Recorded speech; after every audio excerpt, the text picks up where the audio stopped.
Welcome to the Wealth Conversation podcast. This podcast is for you if you believe that wealth is so much more than just money. At the Wealth Conversation, we believe that wealth encompasses our physical, spiritual, mental, social, and financial well-being. I'm your host, Tsitsi Mutiti, and I will be having conversations with financial experts and people just like you and me who are on the journey to building lasting generational wealth. If this resonates with you, then I encourage you to hit the subscribe button so you get notifications of when our next episode will go live. For now, let's get into this week's conversation. Welcome, Leighsa, to the Wealth Conversation podcast. I'm so happy to have you for this episode. Thank you so much. It's a pleasure to be here. Thank you, Tsitsi. Cool. Before we get started on the conversation, because I want to know all about your story and what you're doing in terms of business, please share with the audience what you would like them to know about you. Oh, wow. Okay, so my name is Leigsha Kelly and I am the founder of Leghsa Mari Skincare.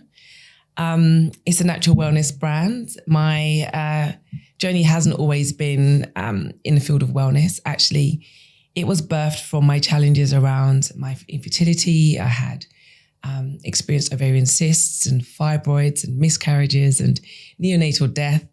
And just through those challenges is what really birthed the brand Leghsa Mari Skincare. The natural products that I create now is because I was seeking for something similar myself on my journey. And when I finally plucked up the courage to start having conversations with women about our reproductive health, I realized there was a need. And so I decided to plug that gap. Oh, keep bouncing. Wow. That's phenomenal. It's sort of, I did look on your website and you've got a blog that says from pain to purpose. Yeah. And I mean that your story really expresses that, from pain to purpose. Just kind of share with me, what did it take for you to get from that pain to really that sort of feeling of purpose that I want to help other women. Yeah. I want to share my story, because I haven't had a similar journey in terms of physical pain, but with my finances, I did go through a period where I had a lot of debt, and I felt like, well, it felt like a lot of debt to me. I felt like I wasn't managing it. And I guess that was probably my pain, which has then led to the Wealth Conversation and me wanting to support women through coaching, etc. So I just love to hear about, from when you were, the journey between the pain and the purpose. Yep, sure. So I was in my early 20s. It's probably around 2021 when I had my very first surgery. And I'd developed an ovarian cyst, which is, it's on your ovary. Our ovary is probably about 2.5 centimeters in diameter. And this cyst was the size of a grapefruit. And I had what's known as open surgery, which is equivalent to sort of like a C-section, a cesarean section. And it was a 6-week recovery period, really quite extensive surgery, right, to remove this cyst from my ovary. Less than a year later, I developed another one. And the response to that, when I spoke to my GPs about it and he referred me to see a gynecologist, they were suggesting going ahead and have more surgery. Now I'm 22, you want me to have more surgery? Gosh. And I sort of said to them, do you know what, actually, I'm going to try something different, let's be radical here. I'm going to go natural. And the GP looked at me as if to say, right, go ahead, knock yourself out. And he said, I will schedule your surgery. I'll see you in a couple of months. And I found a Chinese herbalist who gave me acupuncture. He gave me some herbs, which I have to say were absolutely horrific. In the preparation, you have to boil them. The whole house stunk. But I was determined, I'm going to do it the natural way. Yep. And he also gave me cupping as well. I did this for about 8 weeks. And I actually had my surgery scheduled. So I was actually in theatre when the consultant said, I'll just quickly give you an ultrasound scan just to see how things have developed before we kickstart surgery. She was there. I was laying on the tourniquet, had my gown on, open at the back as you do in readiness for surgery. She took out the sonograph and she was, giving an ultrasound scan, and she was there for some time scanning away. And I was getting impatient. I had nowhere to be. Right? I'm about to have the surgery. Relax. Anyhow, after a while, she just was like, oh. And I was sort of like, what does O mean? Is there 5 more? Yeah, exactly. Another one. Yeah. Is there another one? And she pretty much just said, there's nothing there. I don't know what happened to me in that moment, but I literally just jumped off the bed and started bolting out the room, so excited, over my shoulder, telling her it was the Chinese herbs, She looked a bit bemused or bewildered, should I say. But I think for me, jokes aside, it was a real turning point in my life. Mm. It was the moment I realized that all I needed to do was give my body the time, the support, the nutrients it needed, and it will heal itself, So that was just an amazing moment for me in life, not having to undergo surgery again. But then I fast track into my early 30s. I've now developed fibroids. At this point, I'm in a relationship. I'm, ready to have a family. And I was working for a corporate organization, so I had private healthcare. Mm. They offered me private healthcare. I was like, great, I'll just have surgery. I'll have a myomectomy surgery, far less invasive than the one I had before, 2 weeks. Bish bash bosh, in terms of its healing. They removed the fibroids via myomectomy keyhole surgery, and they came back. And I went and had another surgery, and they came back. Now you would think at this point, you'd think, well, Leighsa, you tried the natural therapies before, let's do that. Do it again. I think I was just impatient. I was in a loving relationship, desperate to have a family. And I was like, let's just do whatever it takes to just, get pregnant. And I think I got to my 3rd myomectomy. And then I said, let's go for IVF treatment because now I'm desperate. Yeah. During the IVF treatment, they said, look, you need to remove one of your fallopian tubes. Don't worry. I said, I'll do that. They could have said, Leighsa, cut your right arm off. Sure. If it's going to give me a baby, I'll do that. So anyhow, I had, more surgery. I had 2 rounds. I had 3 rounds of IVF. And unfortunately, they didn't work for me. But I fell pregnant naturally twice. Amazing, you'd think, right? Wow. So the first pregnancy, I got to 5 months of pregnancy. My waters ruptured and I lost that one. Mm-hmm. Had to give birth to a stillborn baby. So then I had a round of IVF. Didn't work. And I was like, oh, I'm over it now. I'm fed up. Fell pregnant again, naturally. So this time I was like, great, it's going to happen. Everything's going to be perfect. I got to 5 months of pregnancy again. My waters ruptured again. So I was in hospital. They admitted me for 5 weeks. So I got to the 6 month plus in terms of my pregnancy. And then I just had pain. I knew something wasn't quite right. Called in a nurse. At first she prescribed me some medication. And then I said to her, look, something's just not right. Can you please check? The crash team, literally, she pressed the button on the wall, like the emergency button. Crash team came in. They were wheeling me down the corridor, get me prepared for emergency cesarean to have my son. He was in neonatal care for 2 months before he passed away. So it was a real tough time, And I have to say, if I'm very honest, it was a moment where my friend, who I hadn't connected with in some time, had reconnected me with God. And I had the opportunity to be able to just scream and rant and rave and tell him how angry and upset I was, But I guess, I say all of this to say that that's pretty much my story. But eventually I got to a point where I was able to speak about it. And I then realized that there were other women who'd been going through similar situations to myself. At the time, I felt like I was the only woman going through what I was going through. Everybody else I looked around looked perfect. People were having babies left, right, and center. But the few of us that weren't, we weren't talking to each other. So from a distance, everyone looked great. And it's only until I started opening and, having a voice about the matter that I realized, wow, I'm not alone. And that's when I realized that I needed to do something. I needed to share. I needed to use my pain for purpose.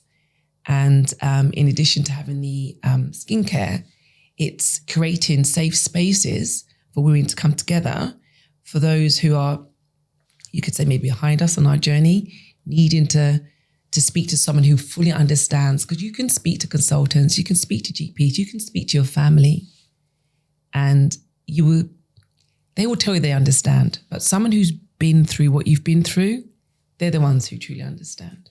100%. I mean, I just listening to you, I'm looking at you and thinking, how have you made it to this point in life after all of that? And you're so right. No matter what we're going through, we sometimes, if not most of the time, feel like we're the only one going through that. There's no one else who's gone through this, and no one has gone through it at the level that I'm going through. And the conversation is so important, being able to speak to someone, because it really does open up your eyes and really shows you that you're not alone. Others have gone through it, but also you get to learn how others have been able to cope. Yes. Right. And understand that when people might have been looking at you in a weird way, it's probably because they just didn't understand and didn't know how to help you. And I find that a lot. There's so many similarities with what I went through in terms of money with what you went through in terms of health. So when I'm talking about wealth, I'm also talking about our physical, mental, social, spiritual, and financial well-being, because they're all intertwined, and our behaviors are the same in every aspect of our lives. Yeah. So you mentioned faith, coming to faith, which I find so interesting, because it's only now in my journey that I'm really focusing on my faith. I went through the whole journey of going to church, because my mother would take us to church, and I'd go to Sunday school, and I knew all the Bible verses and all that stuff. And then as you get older and you're making your own decisions, it just becomes a bit of an issue, getting up in the morning on a Sunday. I can resonate. And I feel church has changed. I grew up in Zimbabwe, moved to the UK. You're having to find new churches or new places that worship in the way you do or understand you. And last year I sort of came back to faith, and I'm exploring that a bit more and trying to be more disciplined and really step into that journey. But I'd love to know how faith, one, I guess you've spoken about it, it's helped you through your journey, but how it's taken you to the next part of your journey, which is creating this business, creating this product-based business, which I think is one of the hardest businesses to start up, right? Tell me about Product-based. Yeah. How has your faith helped you in the highs and especially the lows? Yeah. I think if I think back to when my son was in neonatal care, it's one of these spaces where for those who have a child or experience a child in neonatal care will definitely resonate. You go in the room and there's, about 8 incubators in the hospital I was in, and all these machines are beeping and going off, and you literally need a strength from somewhere. You don't have it within, right? And it just so happens that because my friend was visiting the hospital, she would bring oil for me to place on my baby and place on his incubator. I feel as though I'd created this safe space, this safe haven. I knew that God was with me in that room, in that moment, So I feel as though I built, through Christ, I built a level of strength and resilience. And yes, I had my wobbles. I had suicidal moments. But I really feel as though I've stood on knowing that God is the strength when I need it. In terms of business, I'm going to be honest and say, it's not been easy. There's been moments I've just wanted to just, oh gosh, I'll just jack this all in, Because like you say, product-based businesses are not easy. You've got to create a trust in your product. You've got to, one, it has to be a great product for people to want it. But I think God, he just works in such amazing ways. The times that I wanted to just think, oh God, I don't want to do this anymore, is when someone sort of said to me, Leighsa, would you speak to this couple who have just lost a baby and they want to know, how do you bury a baby?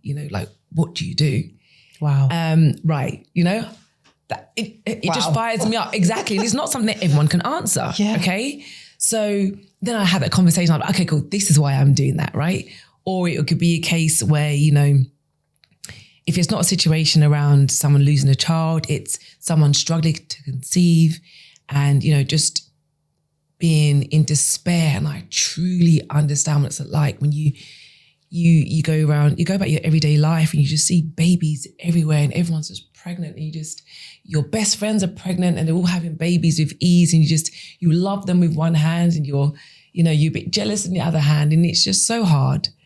And it's those moments when someone says to me, look, how did you get through that? I'm about to tear my hair out. I'm going to have a breakdown. Yeah. What do I do? And I can say, well, here are the tools, the strategies and the tips that I'd love to share with you to help you on your journey. Have a go and see how it goes. And equally, here's a conversation that we can have about it. And I think for me, just knowing that, I definitely feel that God has put it on my heart to help people, to use my examples, to use my experiences to help others. And so I think that's the purpose, right? That's using the pain for purpose. That's how God has, shown up for me or used me. And I think, I know for a fact I couldn't do it without him in business or personally, in the times I've needed to be strengthened. So I'm thankful that I'm a woman who has God on her side. That's good. Yeah, fantastic. Yeah, you've got the support on all levels, all angles. Yeah, yeah, amazing. So we've now got the business. We've got the products. I'm sure there's a story behind how you even got to formulating these products to something that was, suitable, that you felt was suitable for customers, etc., and for yourself. But to start a business, you need money. Yeah. Yeah. And my brain is full of so many business ideas I cannot begin to tell you.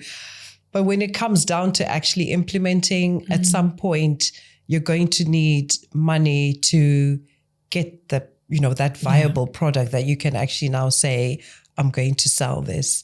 So what was the money journey like to starting up this business? I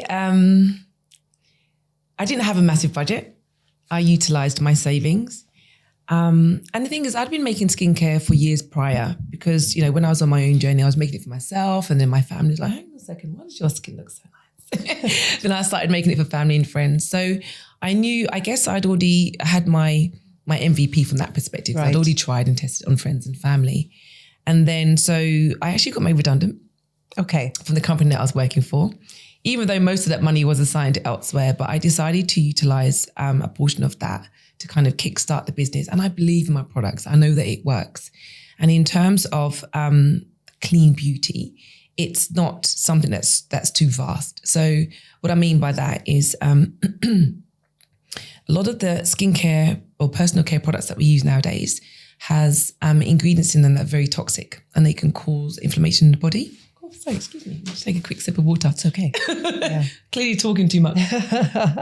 Yeah, I've heard about that. And actually, it's something that I'm looking into more and more. And I know there are apps out there where you can now scan the barcodes of products in stores. It is unbelievable what comes it's scary, right? up. I'm trying so hard not to name brands right now. Yeah. Because brands that I have used forever. And so now I'm starting to think, is this why maybe I used to feel this way or why I'm now feeling a certain way? We all know this through biology at school, but our skin is our largest organ. Exactly. And it only hit me really recently that, I'm putting all this stuff on my skin, all these toxins. I should be focusing on what I'm eating, putting in, as well as what I'm putting on my skin, because they're probably working hand in hand. Absolutely. To cause all sorts of issues. Yeah, I mean, that's exactly why I created the skincare brand, because at the time when I was trying to conceive, I was desperate. I was trying everything. I was taking herbs. I was doing the most. And I recognized at that point that, as you mentioned, with our skin being the largest organ, what we put into our skin goes into our bloodstream.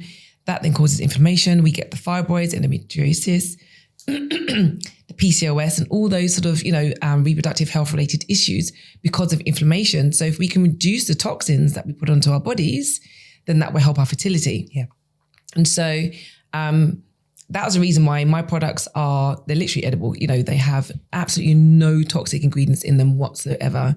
I've had clients who've approached me to provide products, body butters for their babies and things like that as well. I have fragrance free. So for me, it's very important to sort of minimize our toxic load. Yeah. We are surrounded by it, the environment that we're in. We have microwaves, we have air fryers, we have plastic containers, our clothes are plastic. It's so much toxins. So whatever we can do to reduce the load, i.e. via skincare and personal care products, then for me, that's the way forward. Yeah. I completely agree. Because I'm learning more and more about this and just in complete shock all the time. But now back to the money side of the business, because when I coach a lot of women, one of the big issues is making extra money on top of their earned income.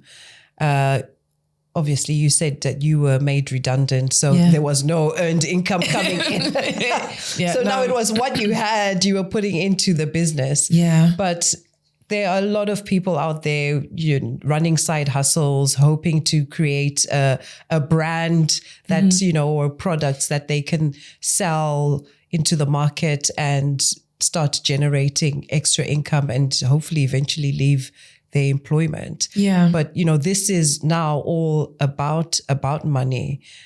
So you've taken your redundancy pay, you've invested some of it into this vision, this idea. And I'm sure part of you is thinking, if this goes wrong. Yeah, no, absolutely. Yeah. And I think it's, I do spend a lot of time focused on the business, but I am still supplementing the business through contracting. Right. I work with SMEs and I provide operational support to them. For me, how I look at it, it's I still wear my wellness hat.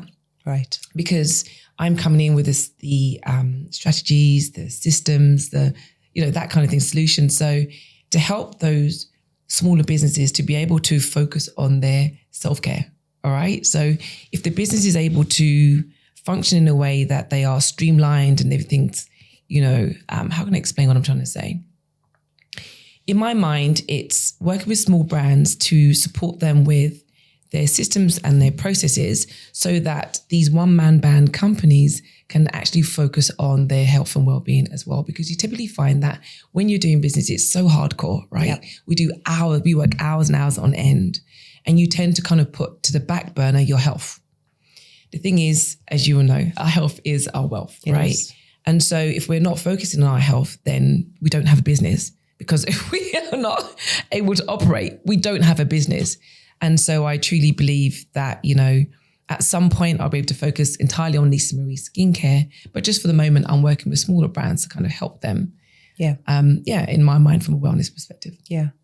I completely agree. The number of times I'm working on my 9 to 5 and then I come home and it's, do stuff for the wealth conversation. And so I'm losing sleep. I'm not sleeping as well.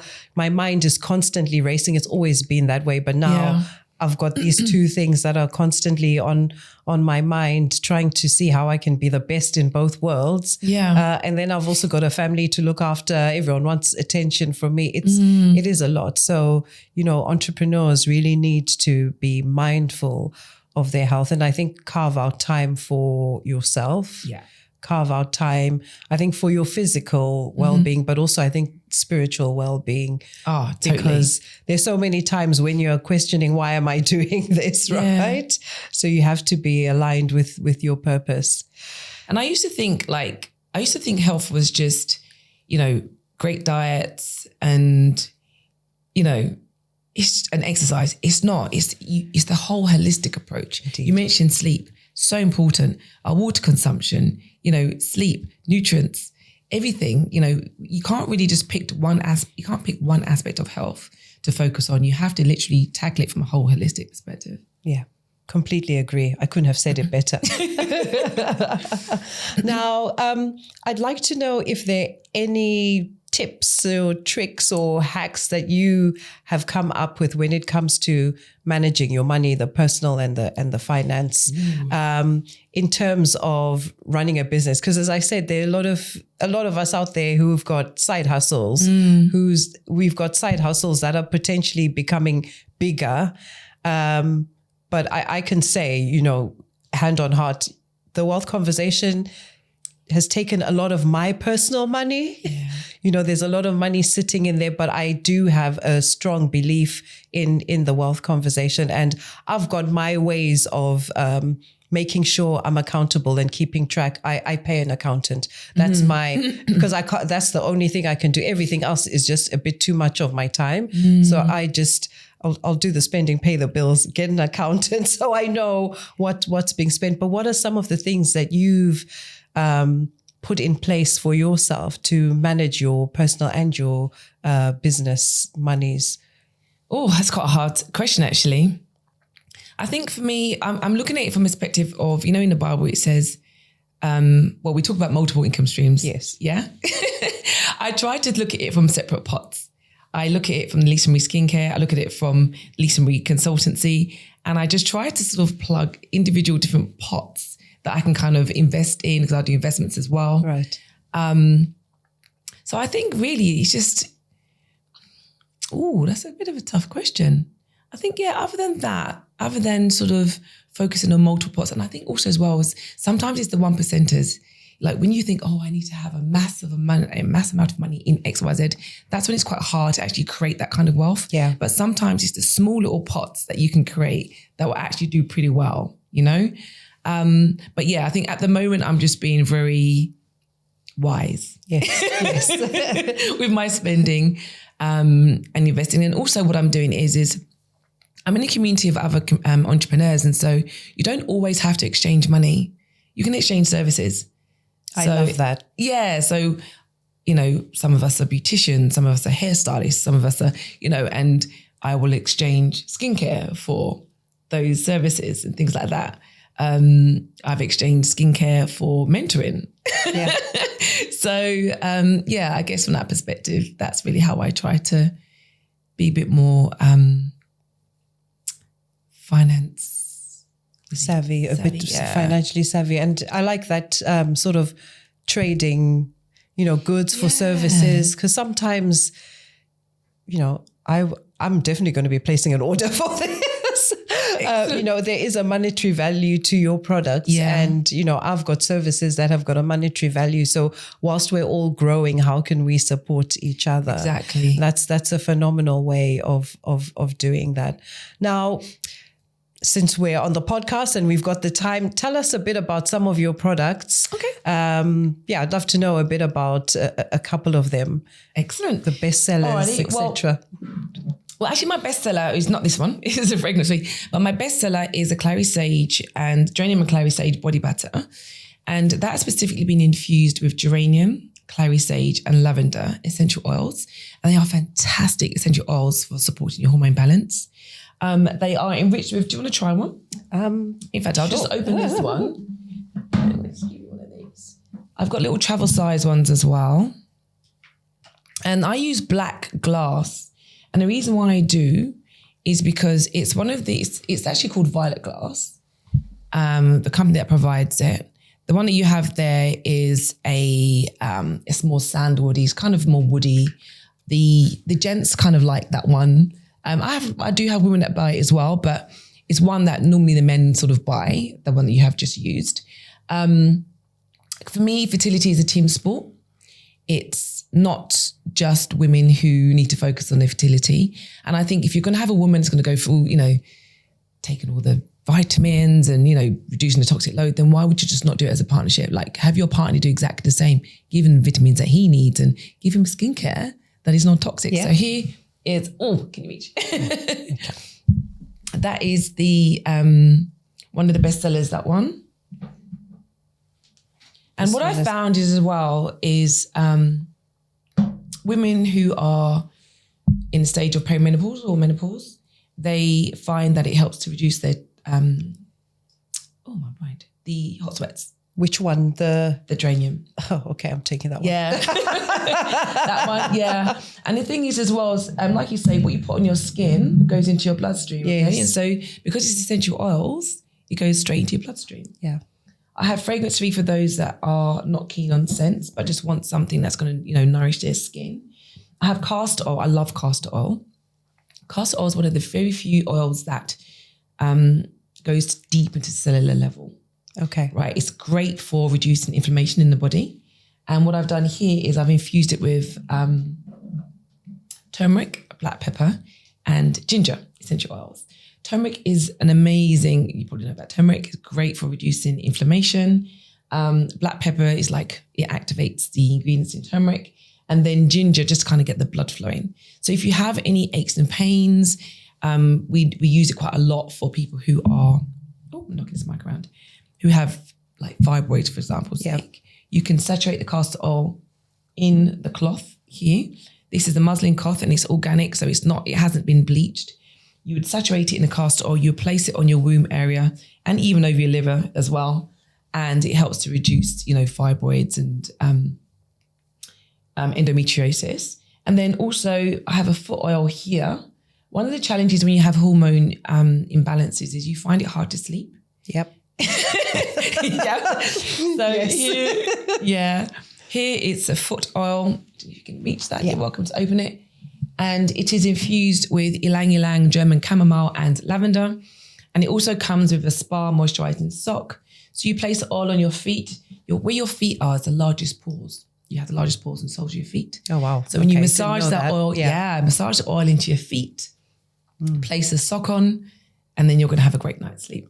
And then I've also got a body scrub. It's a moisturizing body scrub. So have your shower, cleanse your skin, give yourself a scrub, then just rinse off, pop your clothes on because your skin's already moisturized.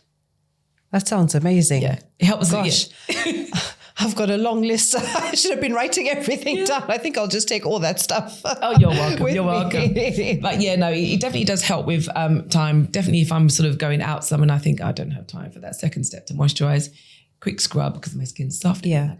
Yeah. I mean, everything has got a purpose. Everything has a purpose, which is amazing. And I am all for supporting purpose-driven individuals and businesses because I think that's, you're giving back, but you're also building wealth in that way. And you're helping people to actually be able to build wealth because now they're healthier, they're not worrying about a lot of things. And yeah, I just think it just all works well, and it's just great to have that purpose, which wherever you feel it's come from, whether it's through experience or it's something that's been put onto your heart for you to do as a mission. So where do you see Leighsa Mari Skincare going? Oh, I see as I see Leighsa Mari Skincare going as, it's not just a skincare brand. I really want to open up that space for people to just communicate. I want to create like an education hub, all right? Because we've all been through experiences. I'm not the only one. And there's lots of things that many people have learned along their journey. And I think it's really important for this information to be shared. One of the challenges I had when I was going for treatments and I was speaking to consultants and GPs, they didn't give me the answers that I needed. No one seemed to know why I was getting fibroids. No one knew why these cysts were developing. It was a Chinese herbalist that I had who told me that dairy was the issue. He told me to cut dairy from my diet. And it was, exploring with different herbs and things that made me understand that actually women are not supposed to hemorrhage every month when they have their monthly period. You know? Okay. Yeah, no, we're not at all. And so for me, I really want Leighsa Mari to be that sort of educational hub where we all come together. There's information that can serve everyone. And also, I'm not going to forget the guys. For me, I feel it's very important to include the men in this discussion. I am going to be running sessions where we can have open discussions with men about their fertility, but also, how they can then communicate with their partners who are going through fertility challenges. Because I know that one of the issues I had was being unable to speak to my partner about my infertility. I didn't want to tell him. I didn't want to reveal to him how broken I was. You know, I was not functioning in the way that I should have been. But then I was, I guess, reacting in certain ways, or my emotions would take me to certain spaces, and he just wouldn't understand where I was at. And so I think it's important for us to have, you know, break the ceiling, break all the taboos, and just open up, you know, safe spaces for people to have really valuable conversations about fertility and next steps. Yeah. So I think, for me, it's definitely to expand the range, but also to create this educational hub. And I'm doing workshops, and I've had really great feedback from the workshops I've been doing so far just for women. But I think there's opportunity again to sort of open it up as well. Yeah. You've really touched on a very important topic, and that's including the men. Yeah. I'm from a Zimbabwean background, so African background, and African men are very difficult to talk to about these issues, or they don't want to talk about these issues, no matter how much other people around them are saying, well, you know, maybe you should go to the doctor, maybe, or, you know. Yeah. It's very difficult, I've found in my experience dealing with some of the African men in my life, to get them to a place where they can open up. But yet women, it's in our DNA. We're very happy to share our issues to a certain extent, obviously. Exactly. To a certain extent, but we're more open. And I think we're finding that with men being less open with what they're experiencing, or maybe less willing to explore solutions, you know, the knock-on effect is that, you know, maybe they're not performing as well as at work or in business, as we've alluded to, because they're not looking at their health. And again, you know, that conversation, I'm always saying to the guys, you guys need to talk to each other. Men tend to spend a lot of time with each other, more than women do. But the conversation is very minimal about life things, you know, which I find I'm still trying to figure out why that is. Yeah.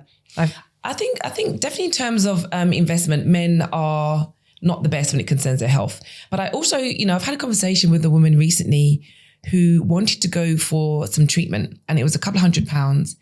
And she sort of said, oh no, I couldn't do that. I said, well, why not? She said, because it's expensive. I said, but if it was your children that needed that treatment, would you invest in it? She said, oh, of course. And I said, well, you know, your health is definitely your wealth. You know, there's absolutely, it makes no point, or it makes no sense to me in having, you know, lots of money and wealth if you're not going to have an opportunity to enjoy it later, you know? And I think it makes to me far more sense to, you know, rather than being reactive, be proactive in terms of your health, and, you know, address things as and when they happen. I guess I understand it's scary, but it's going to cost a lot more in surgeries and, you know, from an emotional perspective, and even in time, if you've got to go, you know, and have, I don't know, surgery and you're out of the game for however long. Yep. So, you know, I definitely do encourage people to spend when it concerns their health. And I appreciate that those that are not able to have private health care, you know, wait on the NHS can be challenging. But, you know, sometimes you've got to do what you've got to do and spend that money and invest into your health. So true. So true. I think the biggest thing, and I was actually talking about before I came to record this, I was doing a presentation to women. And one of the statistics that I presented was, you know, women are living on average, at least in the UK, 4 years longer than our male counterparts. But I know women whose husbands have died 15, 20 years ago, you know, and they're still, you know, these women are still alive. But the point I'm trying to make is also, as human beings, we are living longer. Yeah. And it means that the likelihood of us getting certain illnesses is greater. Oh, absolutely. If we don't start changing at least how we, you know, what we're putting into our bodies, what we're putting on our skin, as you've said. And that means that if we're living longer, getting more illnesses, it's going to cost us more money. Yes. And for each generation, if you're paying more in terms of your health, whether it could be just you have to modify your house because now you can't walk up and down the stairs. Which happens so often, doesn't it? You know, yeah. or you're now needing people to come in and look after you, maybe just do the cooking, but there's a cost to that.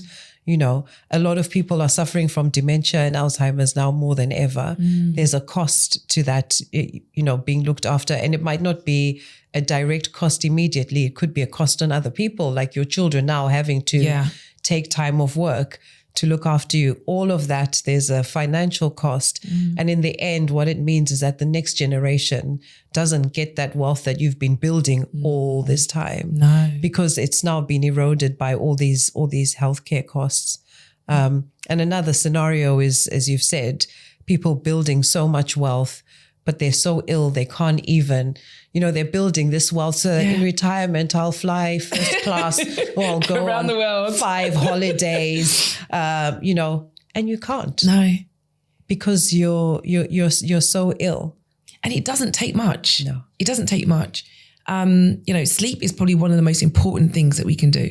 Don't get me wrong, hands up. I have my moments. Yeah. You know, Me too. I have my moments. But I think it's things like, you know, understanding how we can have better sleep. Yeah. You know, if you know you've had a run and you've not had great sleep, don't look at your phone at night. You know, the blue light from your phone will tell your brain that it's daytime and wake you up as opposed to help you to sleep. You know, there's lots of products, aside my products, you know, there's lots of natural therapies that people can have. Essential oils are wonderful for helping people to calm and be relaxed and get a good sleep, you know? So I guess there's no excuse. I think we are in such a microwave age. We just want to do everything so quickly, but we have to recognize, you know, there's going to be a balance, right? If we're going to do the fast food, which we shouldn't do, don't get me wrong. When I say fast food, I'm talking about using microwaves and things like that. But if we're going to do that kind of thing, then we need to kind of do the flip side and make sure that we are exercising and we are getting, you know, the right fluids and, you know, making sure our hormones are in balance. Our hormones control our brain function, everything, you know, just how our bodies operate. I just feel like we just ignore too much. And, you know, I'm talking to myself as well. You know, I'm not perfect by any means, but I've learned enough along the way that we don't always have to go to conventional medicines as well. I'm not saying I'm against it, but what I'm saying is, you know, if I get a headache, which is not very often, you can have a cup of cinnamon tea. That's going to get rid of your headache. You don't have to take however many tablets, you know? I think sometimes our first point of call is always to go for conventional medicines. And I think there's an opportunity to try to put into our bodies what's natural to our bodies. And I think that's definitely natural products. Yeah, the body does respond better to that. But yeah, I think it with things like painkillers, etc., they're just easy. Yeah. And for me, it's about trying to get to a point where you don't need them because you're not getting to this point where you are in pain. Yeah. You know. That's it, because exactly, painkillers are just going to mask the pain. Yes. But let's try and get to the bottom. And I think, admittedly, I do appreciate that for some people who might go to investigate, they might be saying, well, I go to my GP and I'm not getting anything back, because sometimes they want to fix that issue at that time without actually understanding what the root cause is. But I think there's a responsibility for us to kind of think about what that root cause is. I'm sure, you know, if we take the time to think about it, there's probably something we've changed in our lifestyle. Yeah. Or haven't included in our lifestyle that's causing that problem. Yeah. If I was editing this podcast, I would end there, because you're so right. We need to take responsibility. And I think that is definitely the key. A lot of the time we're very comfortable to be like, oh, this has happened.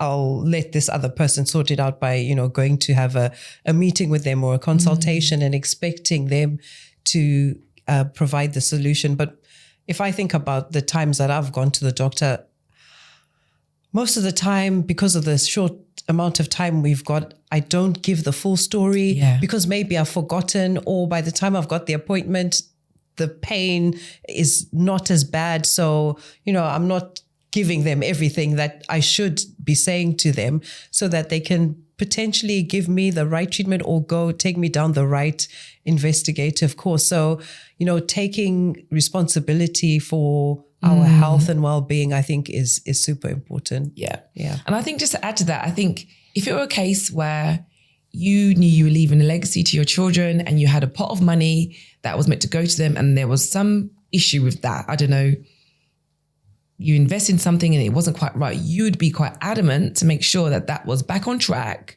for your children. Listen, and I have clients who make sure that the work I'm doing for them. Exactly. If anything goes wrong, they want to know, and they want to know everything. Right. Yeah. So if we looked at our health in that same way, with that same level of attention and detail, because ultimately, you know, if you have children, you need to also keep yourself healthy and well for your children. So all right. true. So you can spend more time with them. Yeah. I love that. Well, that brings me nicely to the question I ask all my guests on this podcast. What is the one wealth conversation you would like everyone to have? Ooh, I think we probably touched on it throughout the conversation, but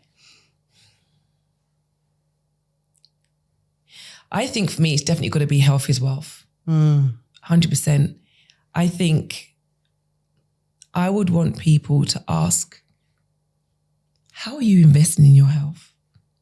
Where are your health investments right now? You know, normally you might ask someone, you know, what are you investing in financially? You know, what's going quite well? How are you investing in your health? Yeah. Yeah. What are you doing? I love that.